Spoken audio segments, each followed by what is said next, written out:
Hi and welcome to bexbugoutsurvivor. We'll be removing the internal frame and putting the BERGEN on an external frame in this one. This is off an old hiking pack, almost like an H frame, and it has the inverted shelf. This pack here was fit for the dumpster, but I saw some potential in it. After all, it's all there, it's all intact. So I don't want these shoulder straps or kidney straps or pads actually attached to the pack. I need them attached to the frame. These shoulder straps, when they're removed, will be sewn onto this part of the frame here. I want to incorporate one of these Arctic's hip pads. Looks like I may have to make a hole in here, maybe put a little grommet in. Now this part here, which is the L bracket at the bottom of the frame, I just put my hand in the BERGEN. So this is what I don't want, is the load at the bottom of the BERGEN surpassing the frame here. Everything now has to be deassembled, ready for a bit of modification. So I've undone the hip belt straps which connect to the shoulder straps. These have to be fitted to the frame, not the pack. So I need to come into this section here and cut these straps out of this section here. Okay, let's see what I have in my arsenal to remove this. It could be a razor blade, a seam ripper. I'll just get a razor blade on this. If you don't feel safe using a razor blade, obviously don't. There, I'm straight into it, I'm under, and I can move from left to right. What's making short work of this?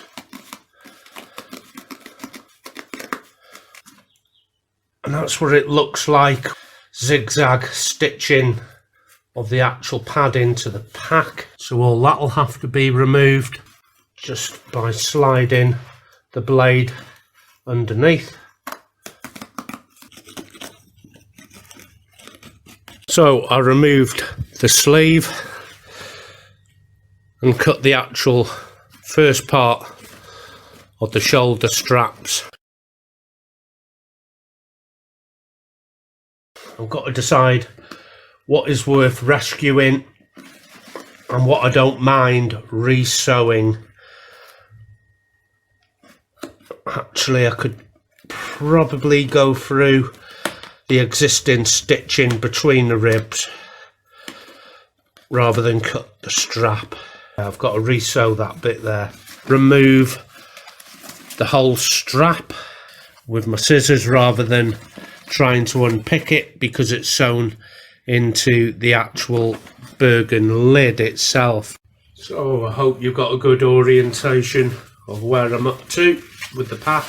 Cut up here also. I find going through this ribbon or webbing much easier with nail scissors. You just get a little more precision. Okay, there you go, one shoulder strap removed. Another 5 minutes now just to pull all these loose threads out.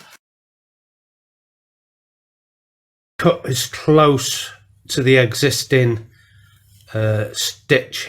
So I'll just use some very fine scissors to start off until I get to this ribbon here, or webbing rather, and just a repeated slicing motion with a little blade. I'm not trying to get through all in one go, it's just repeat slicing motion in exactly the same location, like that. I'm sorry, I'm left-handed, so I'm blocking your view, but that's what you get for being born deformed. Not trying to cut through anything else other than the webbing. And I'm just going to finish up with some heat from a cigarette lighter for all these little loose ends.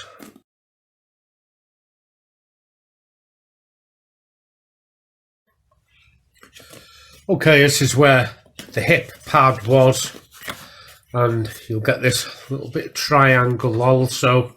I haven't removed it yet, but what I want is the webbing off this, and I'm going to do this on both sides, but I'll just show you this first side first. Let's neaten the end of this. This is going to connect to the frame and then come back to the shoulder strap.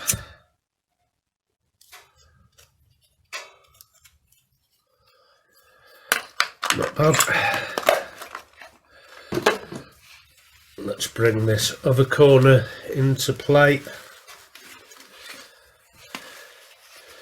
Round the back with the loop that's already in the Bergen. Bring that through like a lark's head hitch. Tighten it all up and bring it up to the adjustment here.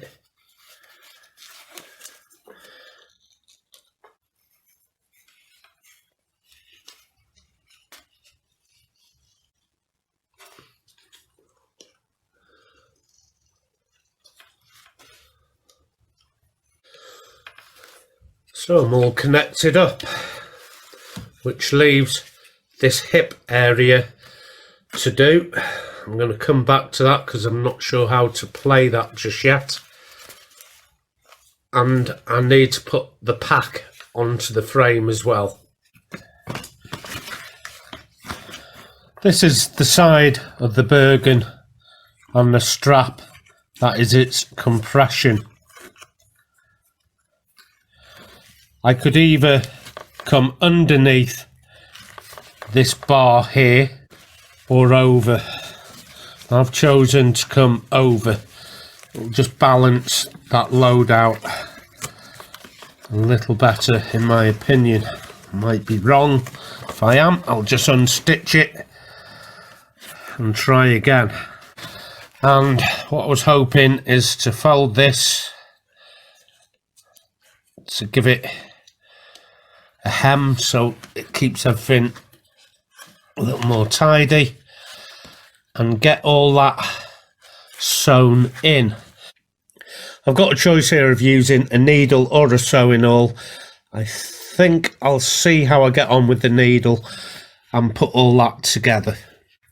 Note the needle, it's not a cheap one, it's not super thin like you get from a supermarket with a tape measure, a thimble and all the unnecessaries. Spend the same money you would just on one needle.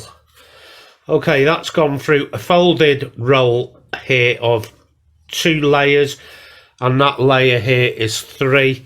That needle had no problem going through that.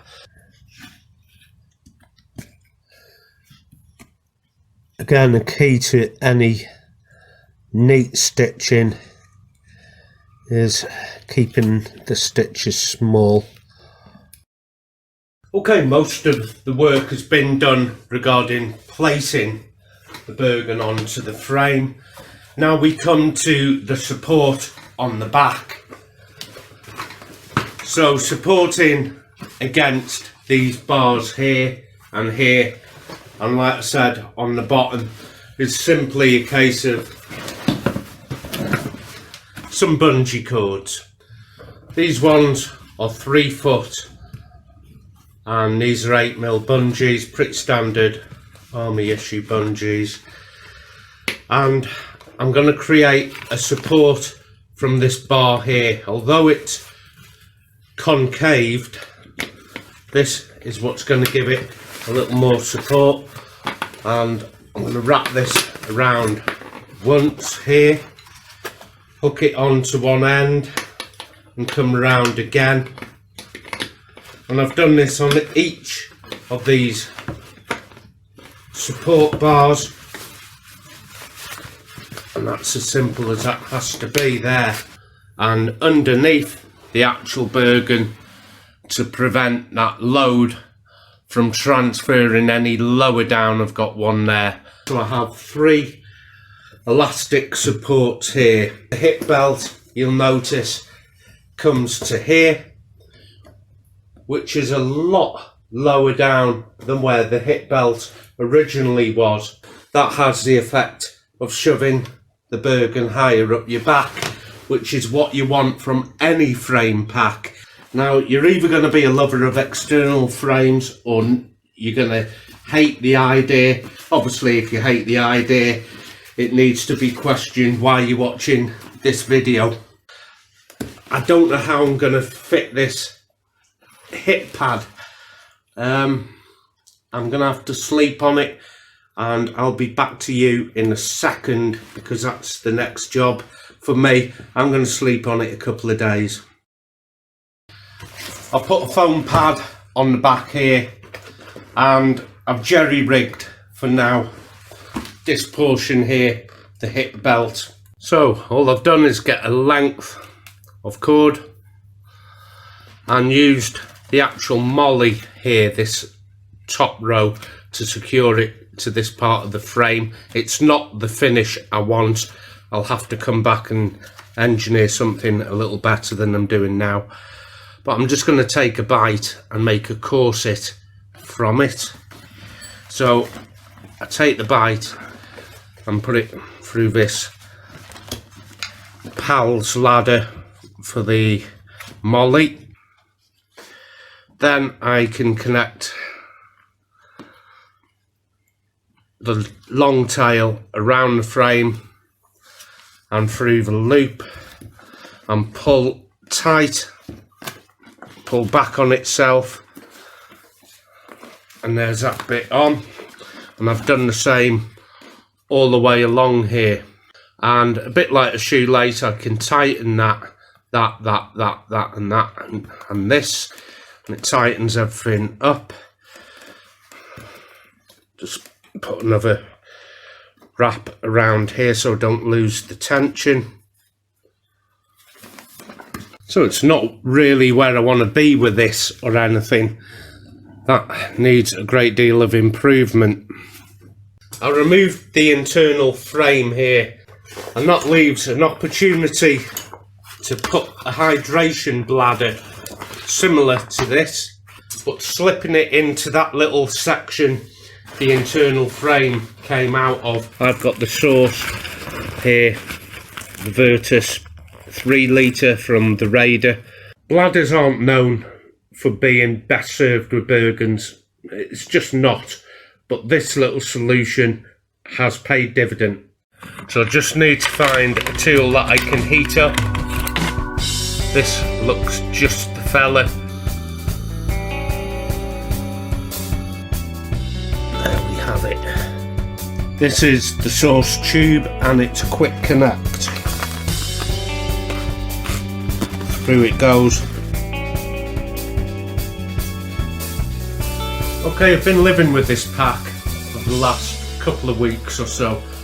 I know you're seeing it edited together, but I've had it a couple of weeks trying it out, and it really does benefit putting the Bergen on an external frame for me. I just want to lift the load lifters. At the moment, load lifters on a Bergen are level with the shoulders. That's never made any sense at all. Load lifters are always higher than shoulder straps, and they're just not on a Bergen. So I've deassembled one side of the shoulder harness. I'm going to cut the webbing out of this slider, and I need new webbing. That is the bit that I'm after, this bit here. So we're side on to the Bergen, and this is a strap that needs to be removed from the side compression.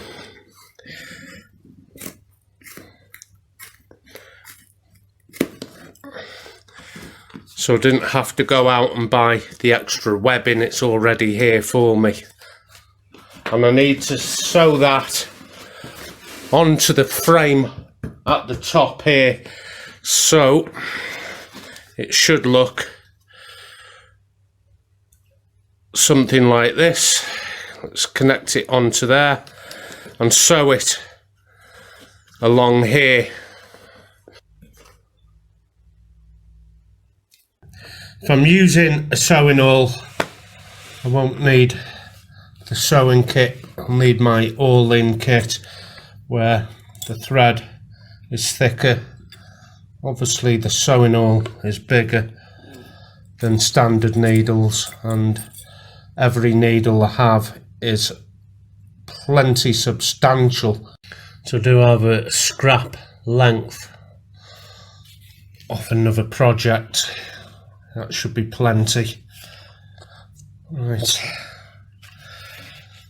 I introduce the webbing through the very top like that, and I want to fold both of these ends over like that, wrap around the bar and bring together like that. So I have 4 layers I'm stitching through. I'm going to start from the bottom here, come across and make a box, and then I can pen a line with some ink, and then I've got a straight line to follow. Okay, let's get a pen and mark in exactly where I'm sewing.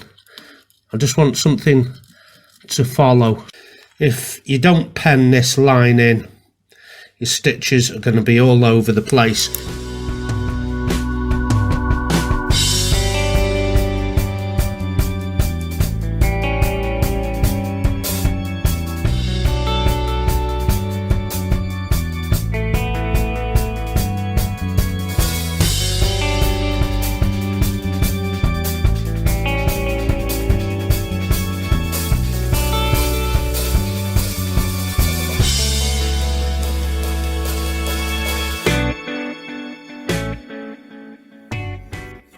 Once you treat yourself to a sewing awl, you will never go back to a needle.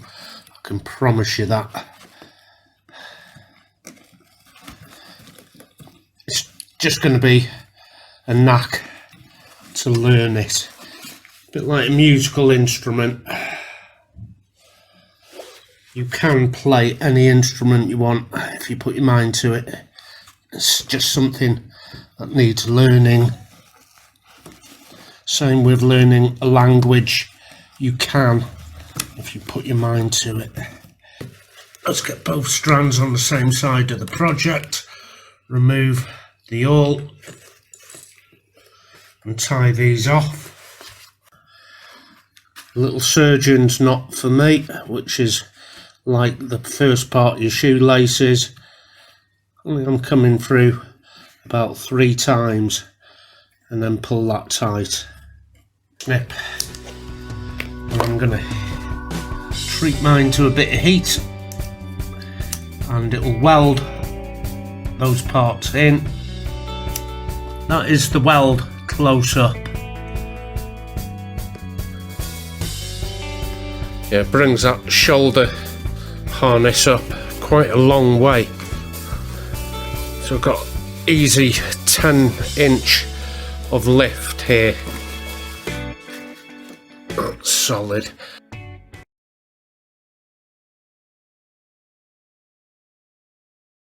It's tried and tested, and I love it.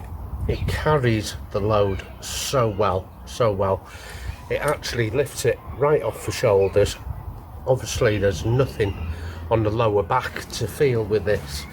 So there is the trial complete. I'm actually going to remove it now. It's made carrying a bit of weight a real joy. Really has. But now I'm going to adapt this into something that's more compatible for me on a personal level, which means a different shape of pack on the same frame, different harness, different belt. So I'm going to use something like this. I'm in the middle of modifying the all arms BERGEN, the Turtleback Royal Engineers, and I can use a sleeping bag compression sack and the Molly back pad, which I totally forgot I had. I could have used this in the first place. and the molly harness. So the wider straps, all fully adjustable. No sew with this, it just all fastens on with a webbing and a double clip.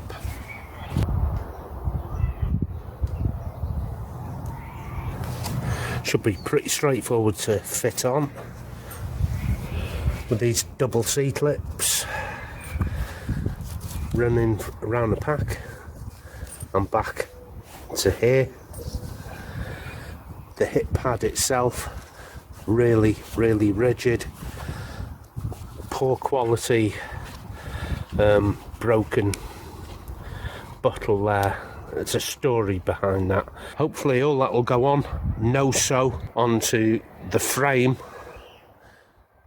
which I'm going to take the S95 BERGEN off and put on this Royal Engineers turtleback, which in my opinion is better for my requirements. I'm not saying it's better in general or for everyone, but certainly for me. I'm not really big on the S95. Although I've really enjoyed using the S95 BERGEN on an external frame, now I know the concept works, I can improve on it. The prototype was brilliant. So it's time to upgrade to these and put them on the frame with a pack I'd prefer to carry, at least on the frame, and we'll do all that next month. So until then, take care of yourself, and I will see you out there. Happy trails.